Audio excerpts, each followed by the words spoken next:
तो नमस्कार दोस्तों, रिवीजन क्लासेज में आपका स्वागत है। हम कल जो पिछली वीडियो थी, इस वीडियो में राष्ट्रपति तक देख लिया था, उपराष्ट्रपति देखना हम लोगों का है। तो अगर वीडियो पिछली वाली अगर अच्छी लगी हो तो कमेंट करके बताएं और ज़्यादा से ज़्यादा लोग शेयर करें। जितने लोगों को शेयर करेंगे उतने लोगों के पास वीडियो जाएगी, मेरा भी प्रोत्साहन बढ़ेगा, आपको भी फ़ायदा होगा, जो देखेगा उसको भी फ़ायदा होगा। तो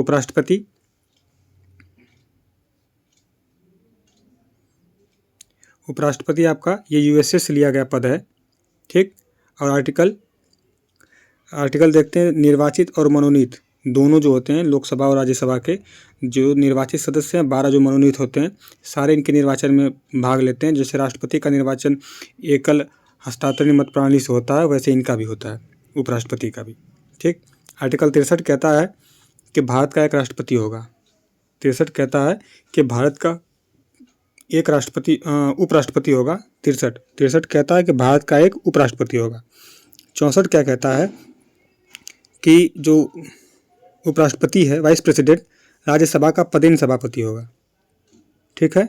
पदेन मतलब, पदेन का अर्थ होता है कि जो भी उस पद पे बैठेगा वो मतलब जैसे जो भी उपराष्ट्रपति के पद पे बैठेगा वो ऑटोमेटिकली राज्यसभा का सभापति बन जाएगा। जैसे कि प्रधानमंत्री योजना आयोग का था, अब नीति आयोग हो गया। तो नीति आयोग के पदेन अध्यक्ष है। पदेन का मतलब जैसे जो भी प्रधानमंत्री जी, अगर मोदी जी प्रधानमंत्री पद से हटते हैं, जो नया प्रधानमंत्री बनेगा वो नीति आयोग का अध्यक्ष बन जाएगा। CSRI का अध्यक्ष पदेन होता है, तो वो भी जो बनेगा वो तुरंत बन जाता है। इसी का मतलब पदेन होता है, ठीक। आर्टिकल 65 कहता है कि जो वाइस प्रेसिडेंट है, राष्ट्रपति की ड्यूटी करते हुए राज्यसभा सभापति की ड्यूटी में नहीं होगा। मतलब कि अगर 65 कहता है, आर्टिकल 65, अर्थात इसका अर्थ हुआ कि जब भी उपराष्ट्रपति आर्टिकल 65 के अधीन अगर राष्ट्रपति के कृत्यों का निर्वहन करता है, तो वह उस दौरान राज्यसभा के सभापति का जो कर्तव्य है उसका पालन नहीं करेगा। और अनुच्छेद 97 के मतलब 97 के प्रावधानों के अनुसार या उसके अधीन सभापति को जो वेतन भत्ते होंगे राष्ट्रपति के, उसका हकदार होगा, ठीक है। जब तक वो राष्ट्रपति के पद पर रहेगा वो राष्ट्रपति का वेतन पाएगा, ठीक। और इसके द्वारा किए गए जो कार्य होंगे वो हमेशा मतलब वैलिड रहेंगे, चाहे वो राष्ट्रपति पद से भले हट जाए। उपराष्ट्रपति योग्यता, आर्टिकल 66 में उपराष्ट्रपति की योग्यता है। योग्यता में क्या है कि भारत का नागरिक हो, 35 साल की उम्र पूरी कर चुका हो, राज्यसभा का सदस्य निर्वाचित होने की योग्यता हो। निर्वाचित मतलब ये नहीं कि निर्वाचित होने की योग्यता हो, क्योंकि राज्यसभा का जो मतलब सभापति होता है, उपराष्ट्रपति, वो राज्य की सदन का सदस्य नहीं होता है, राज्यसभा का सदस्य नहीं होता है, ठीक। उपराष्ट्रपति के वेतन भत्ते राज्यसभा के सभापति के रूप में प्राप्त होते हैं। इसको उपराष्ट्रपति के पद के लिए वेतन भत्ते नहीं प्राप्त होते हैं, सभापति के लिए प्राप्त होते हैं। आर्टिकल जो 67 है, उपराष्ट्रपति का जो कार्यकाल है वो 5 वर्ष तय करता है कि इनके कार्यकाल से पद ग्रहण करने से जो अगले 5 साल तक ये पद पे बने रहेंगे, ठीक। आर्टिकल जो 67 खे कहता है कि उपराष्ट्रपति राष्ट्रपति को संबोधित करते हुए हस्ताक्षर सहित लेख द्वारा अपना पद त्याग कर सकते हैं। 67 कहता है। 67 के तहत मतलब 67 के तहत 67 के तहत मतलब 67A के तहत उपराष्ट्रपति राष्ट्रपति को जो अपना इस्तीफा होगा राष्ट्रपति को सौंपेगा, ठीक। और राष्ट्रपति अपना इस्तीफा किसको सौंपते हैं? उपराष्ट्रपति को सौंपते हैं। और 67 ख में क्या होता है कि राज्यसभा द्वारा उपराष्ट्रपति को हटाने के लिए राज्यसभा के ऐसे संकल्प द्वारा हटाया जा सकेगा कि जिससे राज्यसभा के तत्कालीन जो सदस्य उपस्थित हैं उनके बहुमत से पारित हो, ठीक। और मतलब जिसमें लोकसभा सिर्फ सहमत हो, ठीक। ये लिखा है आपका, संकल्प पारित हो और लोकसभा सहमत हो। महाभियोग लिखा है, महाभियोग, क्योंकि महाभियोग में विशेष बहुमत या अन्य प्रोसेस होता है, इसलिए महाभियोग नहीं है। इसमें सिर्फ राज्यसभा के जितने भी उपस्थित हैं उनकी बहुमत का संकल्प पारित हो और लोकसभा का सहमत हो, ठीक। वाइस प्रेसिडेंट के पास पद से संबंधित कोई औपचारिक दायित्व नहीं है। उपराष्ट्रपति के पद से संबंधित कोई इनका दायित्व नहीं है। ये राज्यसभा के सभापति के तौर पर कार्य करते हैं। वाइस प्रेसिडेंट मतलब उपराष्ट्रपति को हटाने का प्रस्ताव प्रस्तुत किया जाएगा केवल राज्यसभा में। पहले ये इनको समझिए कि आप विशेषाधिकार राज्यसभा वालों को, अनन्य शक्ति इनकी है, जैसे कि अखिल भारतीय सेवाओं का होता है वैसे ही। फिर आपका राज्यसभा का सदस्य नहीं होता है, अब पहले बता चुके हैं। अब अगला आ गया हमारा केंद्रीय मंत्रिपरिषद। देखते हैं केंद्रीय मंत्रिपरिषद। तो केंद्रीय मंत्रिपरिषद में प्रधानमंत्री, कैबिनेट मंत्री, राज्य मंत्री और उप मंत्री सभी शामिल होते हैं ये। फिर उसके बाद 74(1) आर्टिकल 74(1) क्या कहता है कि राष्ट्रपति को सलाह देने के लिए मंत्रिपरिषद होगी, ठीक, जिसका प्रधानमंत्री होता है। और उसके बाद 74(2) कहता है कि ये 74(2) क्या कहता है, 74(2) से पहले क्या है कि जब 74(1) में कहता है तो राष्ट्रपति को सलाह देने के लिए मंत्रिपरिषद होगी, ठीक, और उसके बाद जिसका प्रधानमंत्री होगा। फिर है राष्ट्रपति अपने कृत्यों का जो प्रयोग है प्रधानमंत्री की सलाह पे करेंगे। ये 42वां संविधान संशोधन 1976 में जोड़ा गया। फिर उसमें बाध्यकारी कर दिया गया था, लेकिन जब 44वां संविधान संशोधन 1978 होता है तो उसमें राष्ट्रपति मंत्रिपरिषद की ऐसी सलाह को साधारणतया या अन्यथा मतलब कि पुनर्विचार के लिए लौटा सकते हैं, और फिर अगर वही विधेयक या तो संशोधन करके या उसी प्रारूप में दोबारा राष्ट्रपति के पास जाती है तो उसके लिए वो बाध्य होते हैं, ठीक। फिर इसी के अंतर्गत आता है 74(2) कि जो या इस प्रश्न पर किसी भी तरह की जांच जो होगी आपका न्यायालय में जांच के लिए नहीं जाएगी। अब मंत्री ने राष्ट्रपति को क्या सलाह दी और क्या नहीं दी, यही है कि जो ये सलाह लेंगे वो न्यायालय में जांच के परे होगी कि इन्होंने सलाह क्या मांगी, उन्होंने क्या सलाह दी है, ठीक है। 74(2) यही कहता है। फिर आपका संविधान में मंत्रिमंडल शब्द का प्रयोग केवल अनुच्छेद 352 में हुआ है। एक बार नहीं हुआ, 2 बार हुआ है। दोनों बार आपको 52 में ही है। आर्टिकल 52 में ये भी 44वां संविधान संशोधन से जोड़ा गया है। ये 44वां संविधान संशोधन से जोड़ा गया है, ठीक। फिर नेक्स्ट है, इसी में आपका 75 आता है, आर्टिकल 75। देखिए सब ये सब जो चीज़ें आसान हैं, बार बार याद रहती हैं, वो नोट्स में नीचे लिखा है कि वो आपको याद रहती हैं। जो मैं क्वेश्चन हल करते समय घटना चक्र से या ऐसे भूल जाता है उसको एकदम इम्पोर्टेंट वाला लिखा गया है, तो वो भी मैं रिकॉल करने के लिए बता दे रहा हूँ। जो 75(1) है वो कहता है कि प्रधानमंत्री की नियुक्ति राष्ट्रपति करेगा, अन्य मंत्रियों की नियुक्ति प्रधानमंत्री की सलाह पर राष्ट्रपति करेगा, ठीक। उसके बाद है कि 75(1) में है कि मंत्रिपरिषद में जो प्रधानमंत्री सहित कुल मंत्रियों की संख्या है वो 15% से अधिक नहीं होगी। ये कब लागू हुआ? संविधान संशोधन 91वां संविधान संशोधन 2003 में, ठीक है, ये प्रावधान लागू हुए थे। फिर आगे आता है कि मंत्री उत्तरदायित्व के कारण अधिकारी, ये है जो अनामता का सिद्धांत सुनिश्चित करते हैं। ये जिनका उत्तरदायित्व होता है इसमें अनामता का सिद्धांत सिद्ध करते हैं। अधिकारियों द्वारा किए गए कार्यों की जिम्मेदारी अंतिम रूप से मंत्री की होती है। जो हमारे सिविल सर्वेंट होते हैं, सिविल सर्वेंट जो भी कार्य करते हैं, मतलब कोई मंत्रालय है, कैबिनेट मंत्रालय है, उसमें शिक्षा मंत्रालय है, तो जो शिक्षा सचिव हैं वो जो भी कार्य करेंगे अगर वो सही होगा तब भी नाम किसका होगा? धर्मेंद्र प्रधान का होगा, जो शिक्षा मंत्री हमारे वर्तमान में। अगर अच्छा काम करेंगे तभी तो उन्हीं का नाम होगा, बुरा काम करेंगे तभी उनका नाम। वही लिखा है कि मंत्रियों के उत्तरदायित्व के कारण जो सारे कार्य का उत्तरदायित्व मंत्रियों को होता है। इनका अनामता का सिद्धांत सुनिश्चित करते हैं। अधिकारियों द्वारा किए गए कार्य की जिम्मेदारी अंतिम रूप से मंत्रियों की ही होती है। ये बात है, ठीक। आप IAS बन जाते हैं तो अगर आप सचिव बनते हैं किसी मंत्रालय के तो आप कार्य करेंगे, अच्छा करेंगे तभी मंत्री का नाम होगा, अगर कार्य खराब करेंगे तो मंत्री का ही नाम खराब होगा। 15 अगस्त 1947 को देश में मंत्रालयों की संख्या 18 थी, याद रखिएगा, 18। कैबिनेट सचिव जो PM के अधीन होता है, इसका प्रशासनिक प्रमुख कैबिनेट सचिव होता है। जो कैबिनेट सचिवालय है वो प्रधानमंत्री के अधीन होता है। इसका जो प्रशासनिक प्रमुख होता है वो कैबिनेट सचिव होता है। और जो कैबिनेट सचिव होता है सिविल सर्विसेज बोर्ड का प्रदेश अध्यक्ष होता है और सबसे बड़ा अधिकारी होता है, सबसे बड़ा अधिकारी।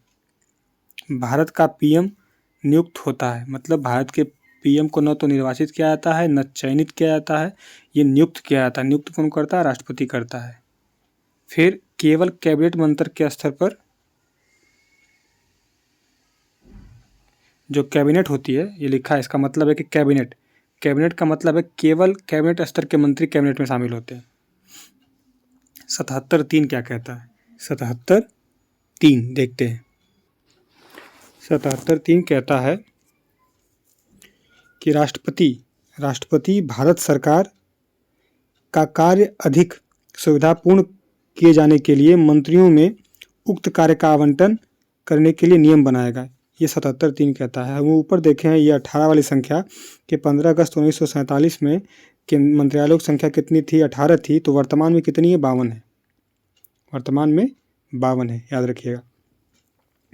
और आर्टिकल इसमें अगर 77(3) कहता है तो 75(3) क्या कहता है कि जो मंत्री होते हैं, वो मंत्री सामूहिक रूप से लोकसभा के प्रति उत्तरदायी होते हैं। और 75 है, आर्टिकल 75 कहता है कि मंत्रिपरिषद की नियुक्ति और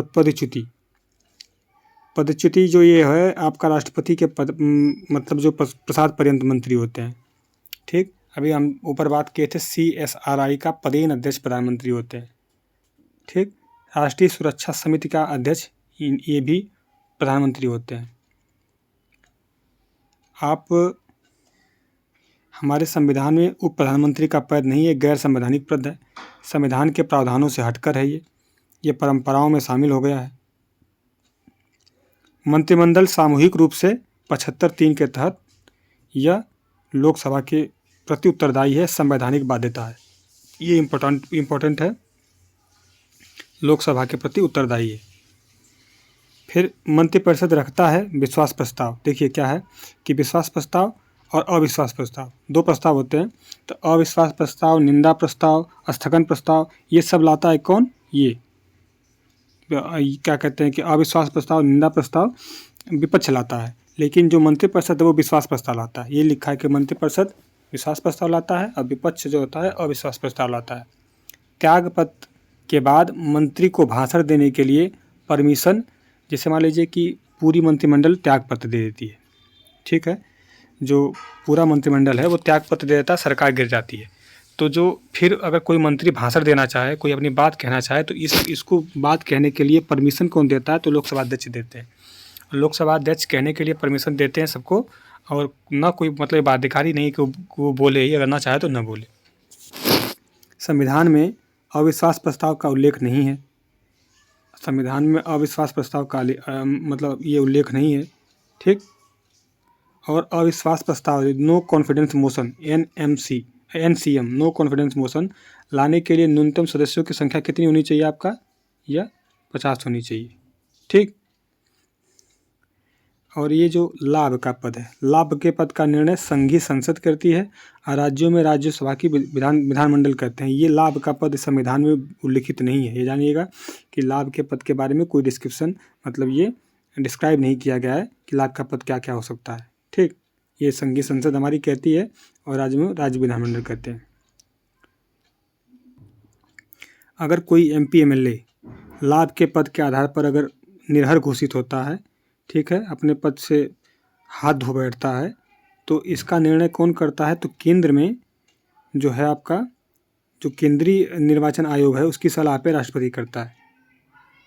ठीक है, आगे देखते हैं। और राज्यों में राज्यपाल, ये मिट गया है, ये चीज़ राज्यों में राज्यपाल करता है। क्वेश्चन एक और था कि PM बनने से पहले कौन ऐसा था जो CM नहीं बना था? तो चंद्रशेखर जी थे। ये इम्पोर्टेंट है। फिर आगे देखते हैं कि नेशनल जो ये आपका नई औद्योगिक नीति की घोषणा कब हुई थी? तो 24 जुलाई 1991 को नरसिम्हा राव जी ने की थी। जब उदारीकरण, निजीकरण, भूमंडलीकरण, इन सब के बारे में जब जारी हुआ था, तो जब अपनाया गया था, तो ये 24 जुलाई 1991 को नई औद्योगिक नीति की घोषणा हुई थी। मंत्रालय द्वारा किसी विषय पर विस्तृत एवं आधिकारिक विवरण श्वेत पत्र कहलाता है। ये इसके बारे में क्या है? अब ये है कि भारत सरकार द्वारा या अथवा कोई मंत्रालय है किसी विषय पर अगर विस्तृत और आधिकारिक विवरण देता है तो श्वेत पत्र के रूप में जारी करता है, वही दिया है। ठीक। और आपका आगे है कि 257 जो आर्टिकल 257 है, कहता है कि प्रत्येक राज्य की कार्यपालिका शक्ति का इस प्रकार प्रयोग किया जाए कि जिससे संघ की कार्यपालिका शक्ति के प्रयोग में अड़चन न हो। संघीय मंत्रिमंडल का पुनर्गठन किसकी रिपोर्ट पर आधारित है? तो गोपाल स्वामी अयंगर जी के। संसदीय सचिव का पद सृजित होता है 1952 में कैबिनेट सेक्रेटरी के रूप में। नेहरू जी की जो जहाँ उनकी समाधि बनी उसको शांति वन कहते हैं। शास्त्री जी का विजय घाट है। इंदिरा जी का शक्ति स्थल है। राजीव गांधी जी का वीर भूमि है। कर्म भूमि शंकर दयाल शर्मा जी का है। ठीक है, आगे देखते हैं महान्यायवादी चैप्टर। महान्यायवादी और सीएजी दोनों एक ही में है। तो जो भारत सरकार का प्रथम विधि अधिकारी कौन होता है? महान्यायवादी। आर्टिकल 76 के थ्रू आता है। आर्टिकल 76 के थ्रू महान्यायवादी का दिया गया है।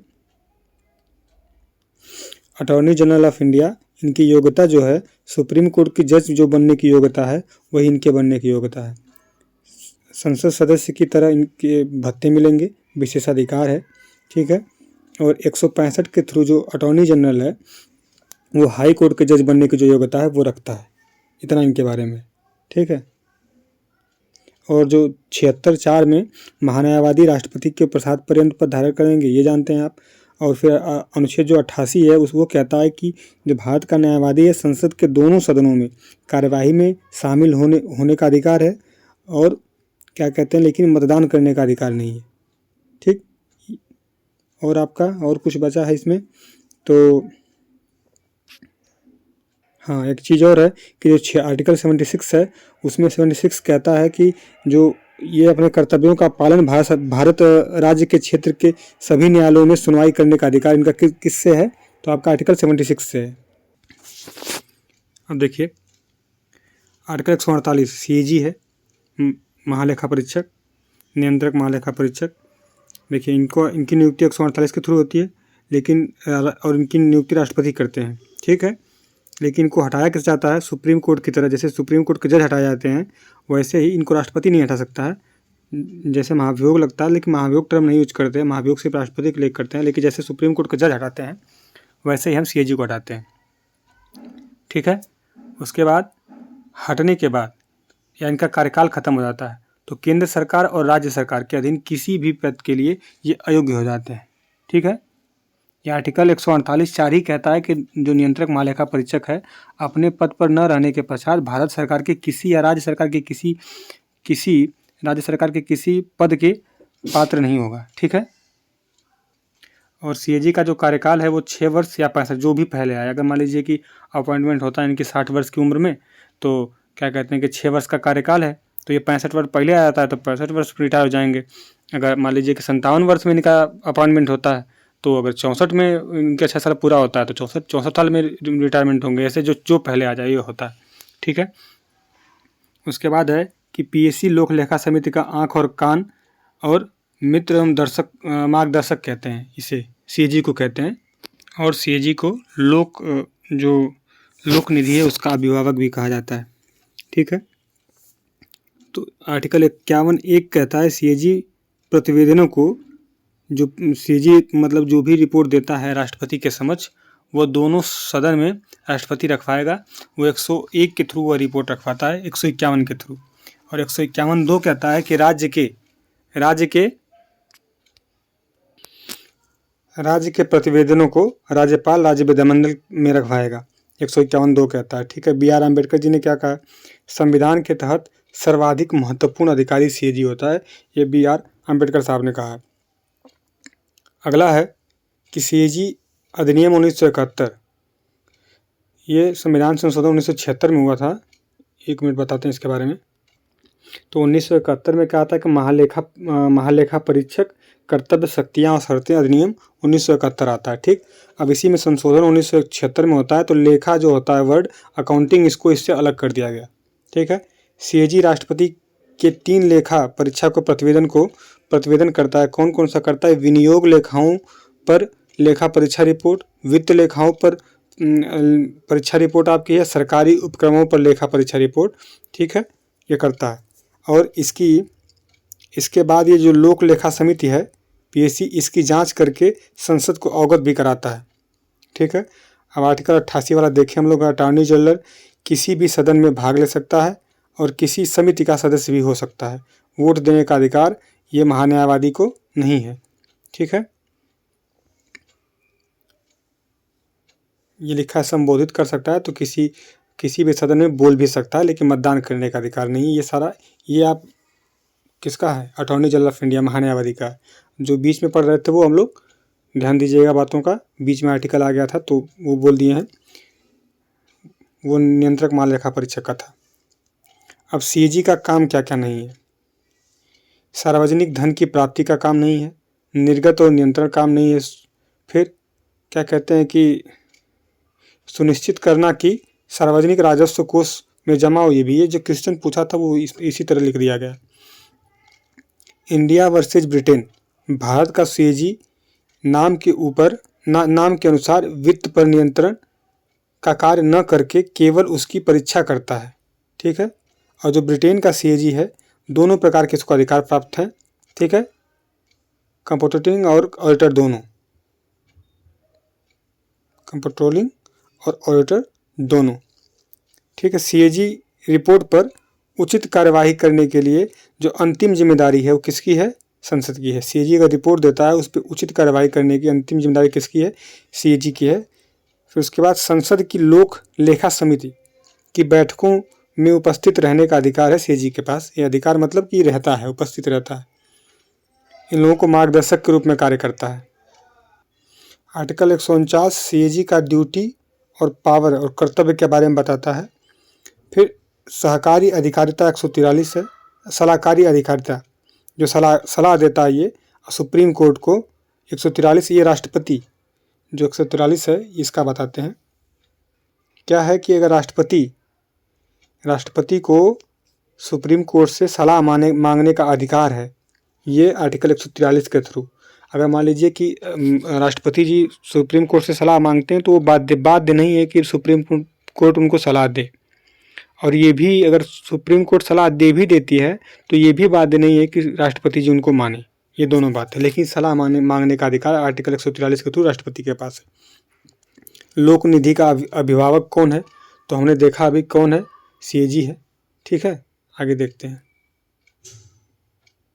वरीयता क्रम वाला जो चैप्टर उससे देखते हैं। वरीयता क्रम होता है वरीयता क्रम में कि 26 जुलाई ये लिखा है, जो 26 जुलाई यहाँ कट गया, 26 जुलाई 1979 को 79 को इसके संबंधित अधिसूचना जारी की गई थी।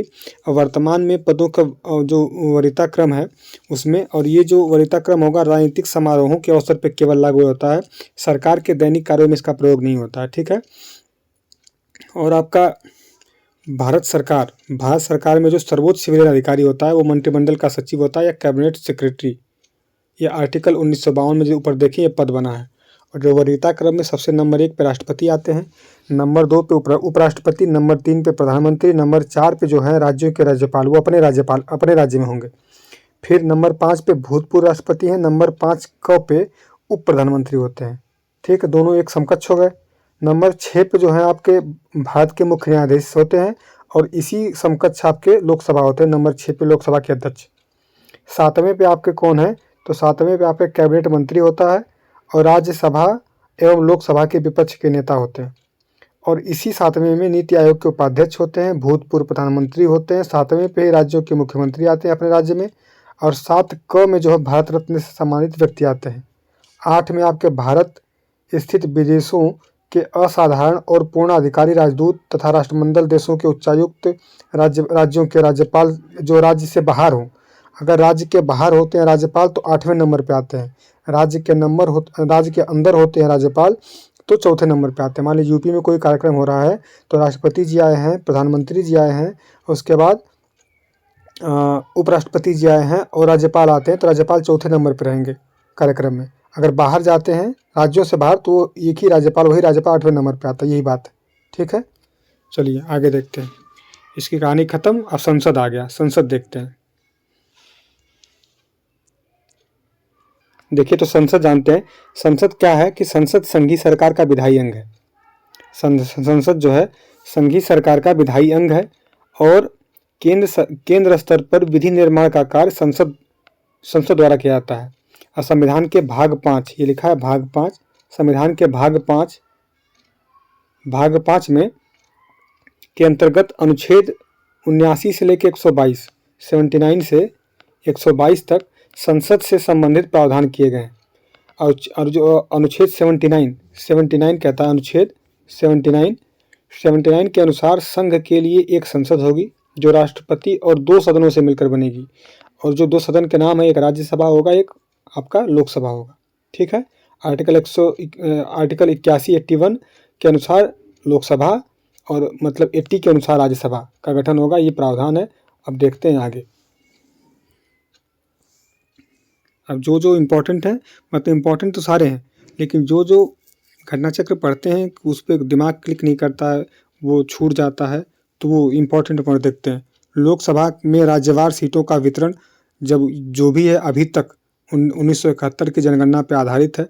और ये जो 84वां संविधान संशोधन 2001 में जो होता है अटल जी की सरकार में, तो ये 2026 तक ने फिक्स कर दिया गया है कि 2026 तक, जब तक जनगणना 2026-31 वाली कंप्लीट नहीं होती है, तब तक ये 1971 वाला आधार रहेगा सीटों के आवंटन का। लोकसभा का स्थगन कौन करता है? लोकसभा के अध्यक्ष करते हैं। सत्रावसान और विघटन कौन करता है? तो राष्ट्रपति करते हैं।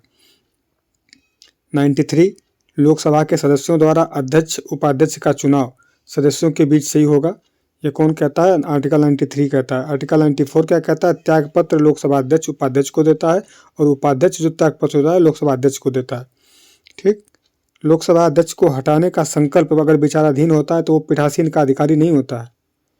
हटाने का संकल्प प्रथमतः मत का हकदार होगा, किंतु बराबर के मत की स्थिति में, मान लीजिए कि लोकसभा के अध्यक्ष को हटाने का प्रस्ताव रखा गया है और वोटिंग हो गई, तो वोटिंग हो रही है तो वोटिंग देने का तो अधिकार है। मान लीजिए कि अगर 50 लोग कहते हैं हटा दो, 50 लोग कहते हैं नहीं हटाओ, अगर मत बराबर हो जाता है तो इसको निर्णायक मत का अधिकार है जो हर जगह प्रयोग करता है, वो अपने हटाने में नहीं प्रयोग कर सकता ये।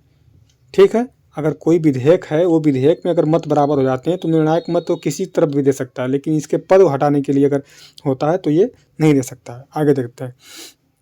आर्टिकल 100 कहता है कि लोकसभा अध्यक्ष जो है वो जो बराबर की वोटिंग होती है तो उस वोटिंग में निर्णायक मत दे सकता है, कास्टिंग वोटिंग।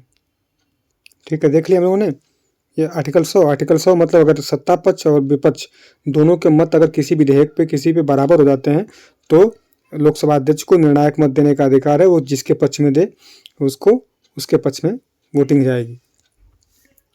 उसके बाद आर्टिकल 85 लोकसभा के 2 सत्रों के मध्य मैक्सिमम 6 माह के अंतर होने चाहिए। तो हम साल में मिनिमम मतलब कम से कम 2 सत्र कर सकते हैं, मैक्सिमम तो हम 3 बार करते ही हैं। आर्टिकल 103 कहता है कि लोकसभा और राज्यसभा का कोरम की कुल सदस्य 1/10 है और जो विपक्ष के नेता बनने की लोकसभा में ये संख्या चाहिए वो भी 1/10 है। ठीक है, जो कि पिछले 2 बार से कोई विपक्ष का नेता नहीं है, क्योंकि 1/10 ही मत प्राप्त नहीं विपक्षी पार्टियों को हो पा रहा है। लोकसभा की सदस्य संख्या 525 अब से बढ़ाकर 545 31वां संविधान संशोधन किया गया था 31वां संविधान संशोधन में। ठीक है। फिर उसके बाद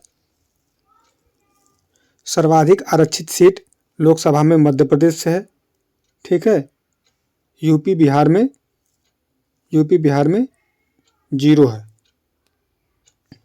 तो ये हमने क्या देखा था कि जब 2008 का परिसीमन हुआ था तो 2008 के परिसीमन के बाद देश के सभी राज्यों में लोकसभा की अनुसूचित जनजातियों की सर्वाधिक सीट मध्य प्रदेश में जो कि 6 है और उत्तर प्रदेश और बिहार में 0 सीटें हैं। गुजरात में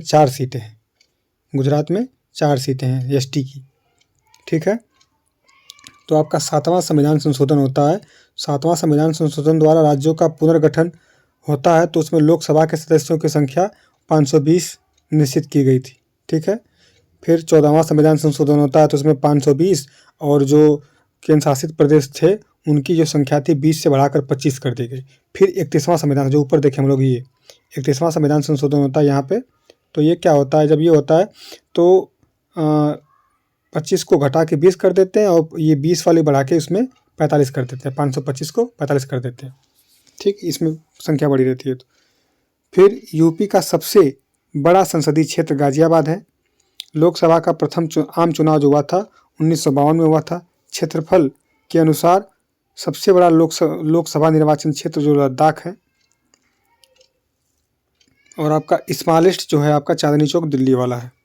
लोकसभा अध्यक्ष की पद की शपथ नहीं लेता है, ऑलरेडी अपने सांसद पद का शपथ ले लेता है, इसलिए नहीं लेता है। ठीक है। लोकसभा द्वारा एक दिन में अधिकतम मामले 20। ठीक है, ये जो लोकसभा में है जो सदस्य होते हैं एक दिन में 20 मामले ये राज्य उठा सकते हैं। प्रथम स्पीकर जिसके खिलाफ लोकसभा में अविश्वास प्रस्ताव लाया गया था तो जीवी मावलंकर जी थे। इनके खिलाफ जेबी कृपलानी जी 1954 में अविश्वास प्रस्ताव लाए थे, लेकिन लोकसभा ने इसको खारिज कर दिया था। प्रथम जनजातीय लोकसभा अध्यक्ष जो बने थे पी.ए. संगमा जी बने थे। पी.ए. संगमा जी पहले जनजातीय मंत्री बने थे। उसी के बाद ये आपके 1996 में लोकसभा के जनजातीय अध्यक्ष बनते हैं। 1995 में प्रथम जनजातीय केंद्रीय मंत्री बने थे। 1995 में पी.ए. संगमा जी 1995 में प्रथम जनजातीय मंत्री बनते हैं। 1996 में पहले जनजातीय अध्यक्ष बनते हैं, लोकसभा अध्यक्ष। ठीक है।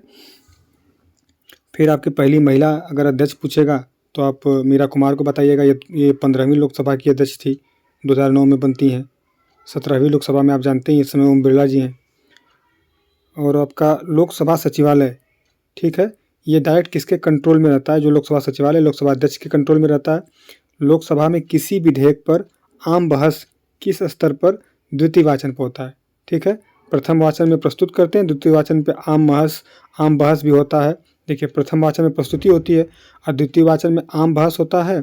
उसके बाद आपका अगर किसी समिति को भेजना है तो समिति पे भी जाता है। फिर उसके बाद तृतीय वाचन में पारित होना होता है।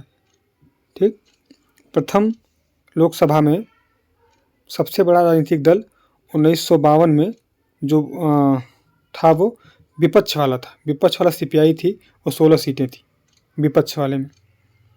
ठीक है, लोकसभा में नेता प्रतिपक्ष की मान्यता सबसे पहले लगा नेता प्रतिपक्ष 1969 में, मतलब देश आज 1952 में आम चुनाव होता है, उसके बाद 1969 में पहली बार 1/10 सीटें विपक्ष को मिलती हैं। तो वो पहली बार अगर नेता प्रतिपक्ष को मान्यता मिलता है। बनता कौन है बताइएगा थोड़ा कमेंट बॉक्स में, कि हम ही बता दें।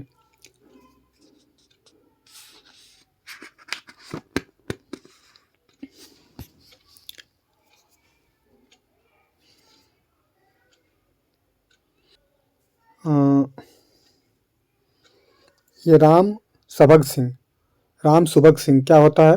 देखिए कि प्रथम लोकसभा चुनाव में 489 सीटें कांग्रेस को मिली थी।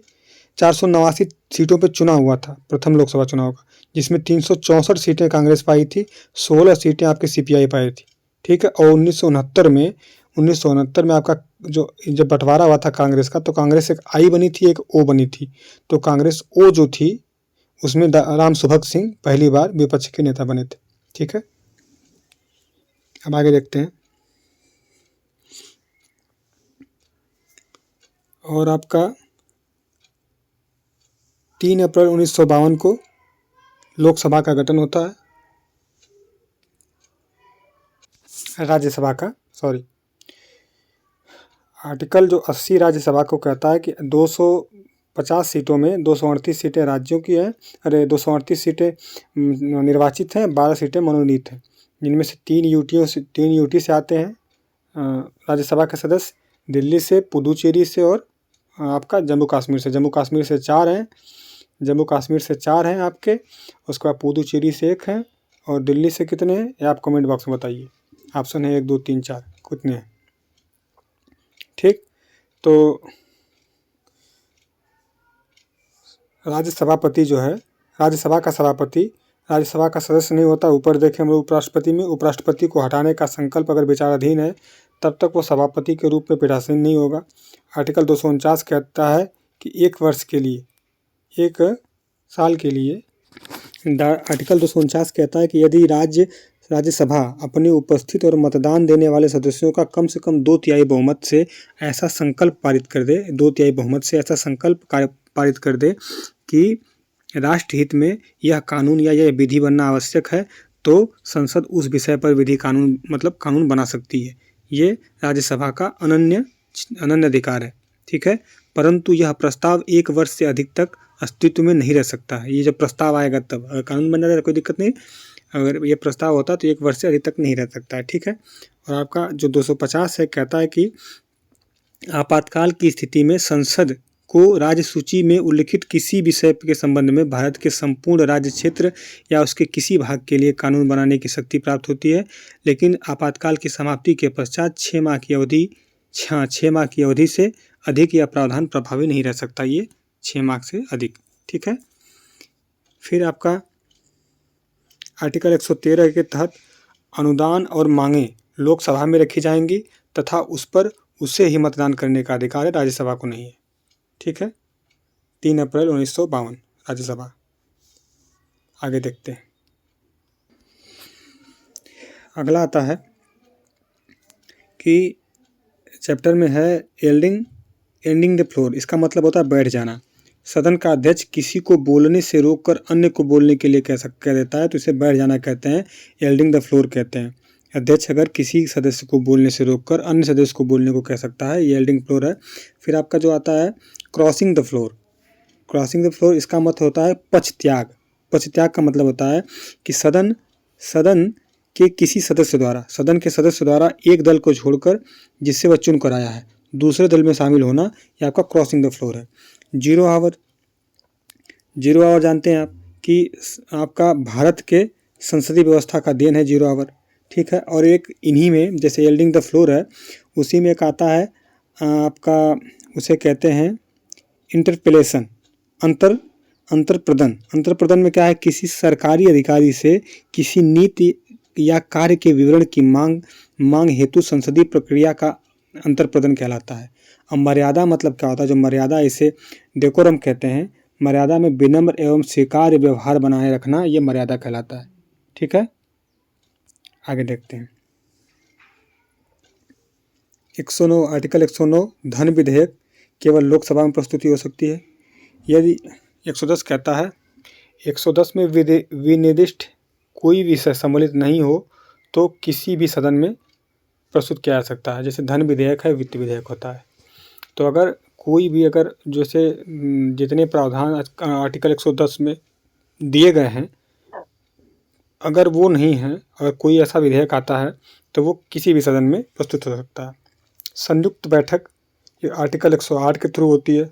इसकी अध्यक्षता लोकसभा का अध्यक्ष करता है। वो अनुपस्थित होता है तो लोकसभा का उपाध्यक्ष करता है। वो अनुपस्थित रहेगा तो राज्यसभा का उपसभापति करता है, सभापति नहीं करता, क्योंकि वो संसद का सदस्य नहीं होता, सदन का। इसमें जब संयुक्त बैठक होती है तो बिल पास होता है साधारण बहुमत से, वित्त विधेयक, फाइनेंस बिल, ठीक है। मतलब कि धन विधेयक नहीं रहता है, ये बताना चाहते हैं। अब तक 3 बार संयुक्त बैठक हुई है। दहेज निवारक विधेयक 1961, 1978 बैंक सेवा निरसन विधेयक, 2002 में आतंकवाद विरोधी पोटा। संचित निधि 266 में वर्णित है। धन निकालने के लिए विनियोग विधेयक पारित करना होता है, ठीक है। वोट ऑन अकाउंट 116 में एडवांस है ये। विनियोग विधेयक पारित न हो सकने की स्थिति में 116 का प्रयोग होता है। भारतीय संसद संसदीय समितियों के माध्यम से प्रशासन पर नियंत्रण करती है भारतीय संसद, ठीक है। आर्टिकल 368 संसद के किसी भी भाग में संशोधन कर सकती है, ठीक है। जनता द्वारा निर्वाचित उच्चतम विधायी शक्ति कौन है, तो आपकी संसद है, ये कहता है। प्राक्कलन समिति जो है सबसे बड़ी समिति होती है, जिसमें 30 सदस्य होते हैं। आर्टिकल 87 राष्ट्रपति का अभिभाषण एक साथ समवेत दोनों सदनों में। और ये कब होता है, तो जब नया सत्र शुरू होता है हर साल तब, और जब नई सरकार लोकसभा की चुन के आती है आम चुनाव के बाद, तब राष्ट्रपति अभिभाषण देता है। संसद के अधिकारियों में शामिल हैं कौन कौन? लोकसभा का अध्यक्ष, उपाध्यक्ष, राज्यसभा का अध्यक्ष, उपाध्यक्ष, महासचिव कौन है लोकसभा का। 60 दिन अगर कोई अब्सेंट रहता है बिना निर्देश दिए तो वो उसका सदस्यता रद्द हो जाएगी। अगर सदन को मतलब बिना बताए हुए कोई गायब रहता है 60 दिन तो वह उसे निर्हर मतलब घोषित कर जाएगा। संसदीय उसका जो सदस्य रहता है वो समाप्त हो जाती है। 2000 में पंजाब के निर्दलीय राज्यसभा के सांसद थे बिरजेंद्र सिंह हमदर्द। ये पहले व्यक्ति थे जो 60 दिन बिना बताए गायब हो गए थे। ठीक है। विशेषाधिकार, सामूहिक और व्यक्तिगत विशेषाधिकार जो सांसदों को प्राप्त होता है। साक्षी और गिरफ्तारी ये भी सम्मिलित है। आपका राज्यसभा और लोकसभा दोनों के निर्वाचन का अधिकार विधानसभा के निर्वाचित सदस्यों को होता है। ठीक है। एमएलए और सिटीजन की तरह, जैसे में अब ये पूछा है कि मान लीजिए लोकसभा के जो सदस्य चुने जाते हैं उनमें और राज्यसभा के जो सदस्य चुने जाते हैं, कौन ऐसा है जो दोनों में वोट करता है? तो जो विधानसभा के अध्यक्ष हैं मतलब विधानसभा के सदस्य हैं, जैसे कि विधायक हैं, तो विधायक के तौर पे तो राज्यसभा के सांसद को वोट देंगे ही देंगे, लेकिन देश के नागरिक के तौर पे वो लोकसभा के सदस्य को वोट देंगे कि नहीं देंगे? तो यही चीज़ लिखा है। आगे देखते हैं। मनोनीत एमपी एमएलए मंत्री बन सकता है। देखिए, मनोनीत एमपी एमएलए जो चुनाव नहीं लड़ा है, ना ही मनोनीत है, वो भी एमपी आपका मंत्री बन सकता है। जैसे मैं हूँ, चाहे मैं अपना छोड़िए, आप हैं जो हमारी बातें सुन रहे हैं, जो हमारी वीडियो देख रहे हैं, वो अगर मोदी जी आपको मंत्री बना देते हैं तो 6 महीने तक आपको मंत्री रहेंगे। अगर 6 महीने बाद आप किसी जगह से चुनाव लड़के जाते हैं, चुनाव जीत जाते हैं, आप संसद के सदस्य बन जाते हैं तो मंत्री बरकरार रहेंगे, नहीं तो आप लात मार के हम लात मार के भगा दी जाएंगे, मतलब संसद सदस्यता समाप्त हो जाएगी। उसके लिए सॉरी भाई, फ्लो में निकल गए वो। ठीक है। तो मनोनीत हो गया। 349, 50, 52, 53 और 357 ये आर्टिकल जो हैं ये इम्पोर्टेंट हैं। ये राज्यसभा को शक्तियां प्रदान करते हैं। इन सब से राज्यसभा को अनन्य अधिकार मिला है। जैसे कि अभी 249 हम लोग पढ़े हैं कि अगर जो राज्यसभा है अपने यहाँ संकल्प बहुमत से 2/3 बहुमत से संकल्प पारित कर दे कि अगर राष्ट्र हित में ये कार्य जरूरी है तो 249 के तहत पारित हो जाएगा। ये चीज़ दिया है। इसी में जैसे 250 कहता है कि आपातकाल की स्थिति में संसद को राज्य सूची में उल्लिखित किसी विषय के संबंध में भारत के संपूर्ण या किसी भाग में कानून बनाने का शक्ति है, अधिकार है। ठीक है। आर्टिकल 252 कहता है कि 2 या 2 से अधिक राज्यों के विधानमंडल एक प्रस्ताव पारित करके यदि संसद से अनुरोध करें कि राज्य सूची के विषय पे संसद कानून बनाए तो संसद कानून बना सकता है। ठीक है। आर्टिकल 353 कहता है कि संसद को किसी अन्य देश या जैसे विदेशी समझौते से है, संसद को किसी अन्य देश या देशों के साथ संधि या समझौते को लागू करने के लिए अगर किसी विषय पर कानून बनाना है राज्य सूची के विषय पर तो कानून बना सकता है। ये है। 357 कहता है कि 356 के अधीन राज्यों में राष्ट्रपति शासन लागू होने की स्थिति में संसद राज्य सूची पर कानून बना सकती है। 248 कहता है कि संसद की अवशिष्ट शक्तियाँ आपका किसमें है तो राष्ट्रपति केंद्र में निहित है, संघ में निहित है।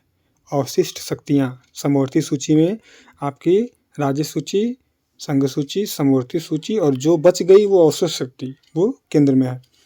शून्यकाल 12 से 1 कहाँ होता है? देखिए, 11 से 12 होता है लोकसभा में और उसके बाद 12 से 1 होता है राज्यसभा में शून्यकाल। पहले सेम टाइम था लेकिन 2014 से ये चेंज हो गया। लोकसभा में 20 मामले मतलब आपके बोले जाते हैं, राज्यसभा में 7 मामले उठा सकते हैं आपके शून्यकाल के समय। राष्ट्रपति ज्वाइंट सेशन नोटिफिकेशन के बाद मंत्री, देखिए ये इंपॉर्टेंट बहुत ज़बरदस्त लाइन है, आप अगर नहीं जानते होंगे तो भी जान लीजिएगा।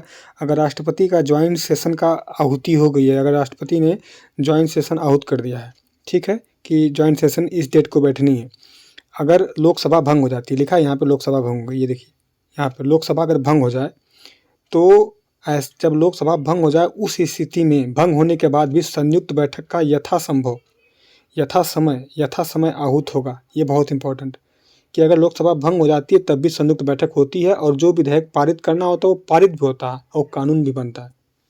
ठीक। संचित निधि पर कंट्रोल आपका आर्टिकल 266 संसद अनुच्छेद 114 के तहत विनियोग विधेयक जारी करते हैं। ठीक है, संचित निधि 266 पर भारित नहीं है। क्या क्या भारित नहीं? उपराष्ट्रपति, पीएम, निर्वाचन आयोग के सदस्य के वेतन भत्ते या आपके संचित निधि पर भारित नहीं है। ठीक है, बजट को तैयार करने की जिम्मेदारी वित्त मंत्रालय को होती है और संसद का इसमें कोई हाथ नहीं होता है। लोक लेखा, सार्वजनिक लोक लेखा जो 266 के थ्रू आता है। फिर न्यायिक जमा में क्या है? धनराशि निकालने के लिए संसद की अनुमति आवश्यक नहीं है। इस निधि का नियंत्रण कार्यपालिका एग्जीक्यूटिव के पास होता है, जो ये क्या कहते हैं कि लोक लेखा वाला है। आकस्मिकता, ये 267 के जो तहत आता है आपका, यह पूर्णतः राष्ट्रपति के नियंत्रण में होता है। संसद की अनुमति इस पे उत्तरदायी नहीं है। संसद की अनुमति नहीं लेनी पड़ती है, जो आकस्मिक निधि है। 109 धन विधेयक के संबंध में आपका विशेष प्रक्रिया केवल राज्यसभा में स्थापित किया जा सकता है। 110 में धन विधेयक की परिभाषा लिखी है। 111 में विधेयकों पर अनुमति के बारे में दिया गया है कि 111 में राष्ट्रपति के पास अगर विधेयक आता है तो जो पॉकेट वीटो है, आपका निलंबनकारी वीटो है, सारे वीटो आपके 111 में सम्मिलित है। ठीक है, आगे देखते हैं।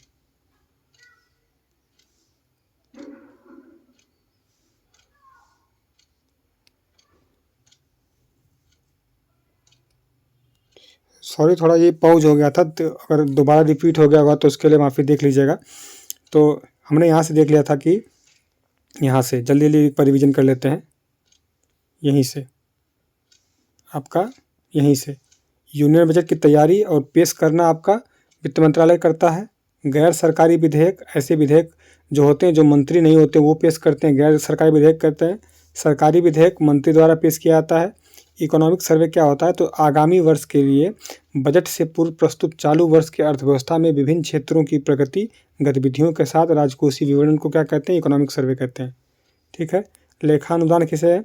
तो आपका अग्रिम निधि विनियोग विधेयक न पारित हो सका और निश्चित अवधि के लिए संचित निधि से धन निकालने हो तो लेखानुदान होता है। सामान्य वित्तीय विधायन के चरण क्या है? इसके 4 चरण हैं। बजट की प्रस्तुति, बजट पर चर्चा, विनियोग विधेयक पारित करना और वित्त विधेयक पारित करना। राष्ट्रपति की पूर्व सहमति आवश्यक किस किस विधेयकों पे है? तो नवीन राज्य के गठन संबंधी विधेयक पे है। ऐसे कराधान विधेयक जिसमें राज्यों के हित निहित हों, राज्यों की सीमाओं में फेरबदल संबंधी विधेयक और धन विधेयक, इन सब पे राष्ट्रपति की पहले अनुमति चाहिए। ठीक है, और उसके बाद कटौती प्रस्ताव, बजट के दौरान संसद सदस्यों के अनुदान की धनराशि में वृद्धि करने का अधिकार नहीं है, वे मात्र कमी कर सकते हैं। प्रतीक, नीति और मितव्ययता के आधार पर करते हैं। तो जो प्रतीक सांकेतिक है, ये बजट की मांग में 100 रुपये कम करते हैं। नीति, जो नीति कर है, इसमें बजट की मांग में 1 रुपये घटाते हैं। मितव्ययता में बजट की मांग में निर्दिष्ट राशि कोई हो जो उसे घटा देते हैं। संसद सदस्यों की परामर्शदात्री समिति का गठन संसद कार्य मंत्रालय करता है, संसदीय कार्य मंत्रालय। ठीक है, प्रधानमंत्री, सभी कैबिनेट मंत्री, वित्त मंत्री भी, सभी सीएम, यूटी, प्रशासनिक आयोग में प्रशासक, योजना आयोग के अध्यक्ष होते हैं और प्लस सचिव, इसमें एनडीसी में शामिल है। एनडीसी ये है, एनडीसी में कौन कौन शामिल है? 1952 में इसका गठन होता है। तो प्रधानमंत्री, सभी कैबिनेट मंत्री, वित्त मंत्री, सभी सीएम, यूटी के प्रशासक, योजना आयोग, अब नीति आयोग होगा, इसके अध्यक्ष, सचिव सब शामिल है। अब ध्यानाकर्षण प्रस्ताव, ध्यानाकर्षण प्रस्ताव क्या है कि भारत की देन है ये, और आपका स्थगन प्रस्ताव के सदृश, बट इसमें निंदा नहीं होती है और इसने स्थगन प्रस्ताव के क्षेत्र को सीमित कर दिया है। तारांकित प्रश्न क्या होता है? इसमें उत्तर मौखिक दिए जाते हैं और पूरक प्रश्न पूछे जा सकते हैं तारांकित में। भारतीय संसद का सचिवालय सरकार से स्वतंत्र होता है। ठीक, अनुच्छेद 98-98 दोनों सदनों के लिए अलग से सचिवालय होंगे, ये बताता है। भारतीय संसद की संप्रभुता प्रतिबंधित है न्यायिक समीक्षा से। अगर भारतीय संसद में कोई कार्य होता है तो उसमें न्यायिक समीक्षा से वो परे है। संसद की स्थापना 13 मई 1952 को होती है। उसके बाद राज्यसभा की स्थापना आपका होता है जो आपका ये 3 अप्रैल 1952 को, ऊपर देखें हम लोग।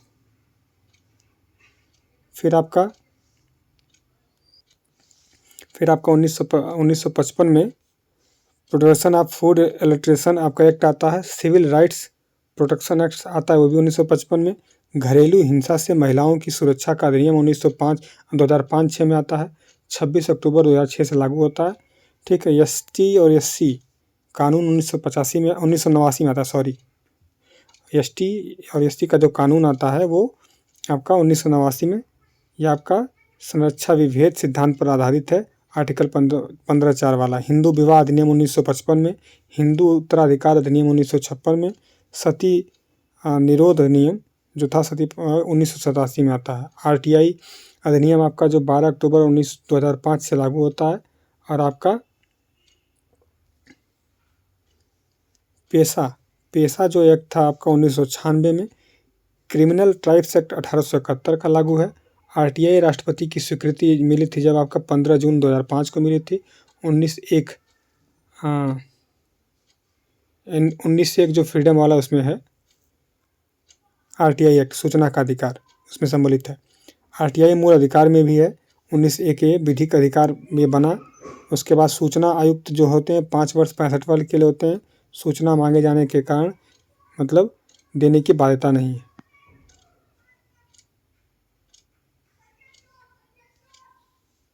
ठीक है।